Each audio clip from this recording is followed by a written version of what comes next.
Hi, Miss Shepherd is back yet again. So, I've got my design. I've outlined it in a black drawing pen. So it is whatever really you have. So if it is a black biro and you manage to do that, or a blue biro, that is fine. They look good. It's just black just seems to sort of be very easy to work with. But I have done a number of these where they have been in colour, where other students have used lots of different colour in them, and they have looked absolutely gorgeous. So the next bit really is planning out the pattern. So as you can see here, the person has actually drawn in some pattern. If you look closely, I don't think you can see it so much on here. It actually is a plan of what pattern goes where, and all of it is going to the center point or flowing along with the actual ribbon. So you really need to think about that as you're going along and thinking about what pattern's going to work where. You might just go for it and go wild and do something different in each one. You might have something that is very similar all the way through. Nothing wrong with that.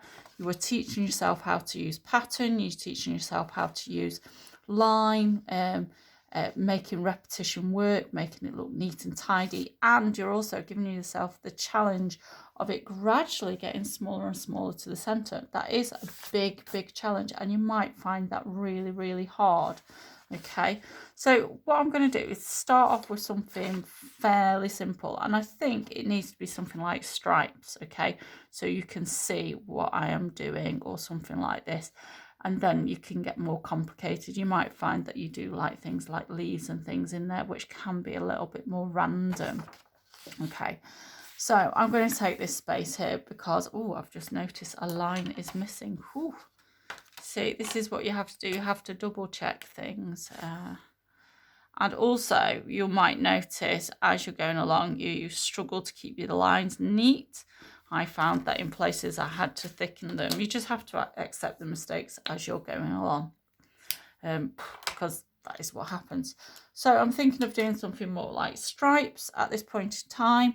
I'm not saying that you have to stick strictly to something like this that I provided. You can look on the internet as well. So I am going to set myself up, and I'm going to follow this curve, okay, going round, because I think it's really important.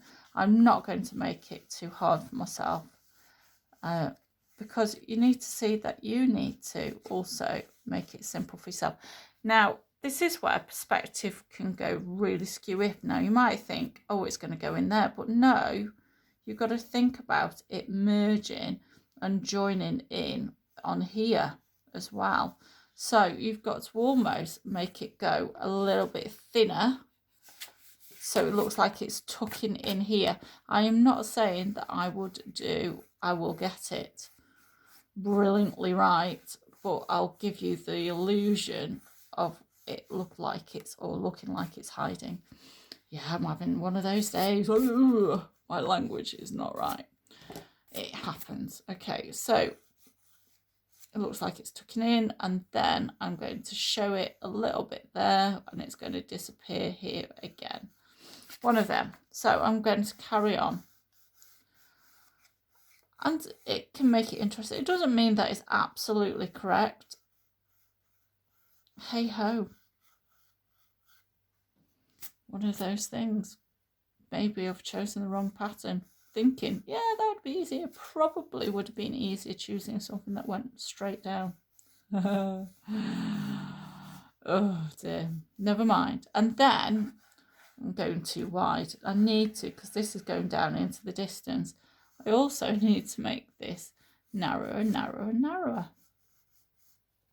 and slowly do it.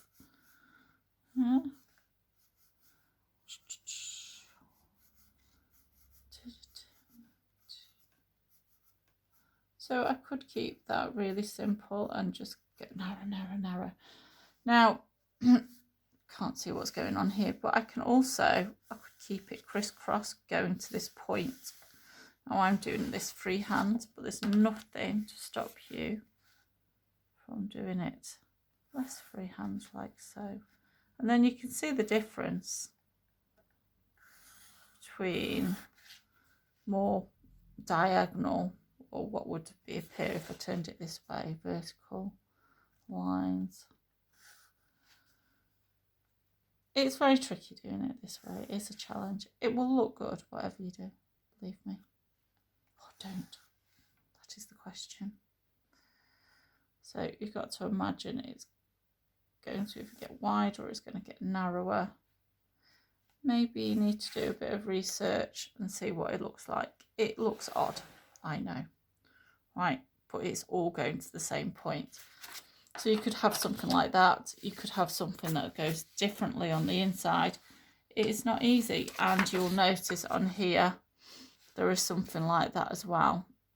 Looking on here, and you could have something that's got like globules on there. Not all of it is like a chevron or a zigzag stripe. I mean, you can always help yourself learn what it looks like or what it would look like if you did do it like they did it, and that will help you as well.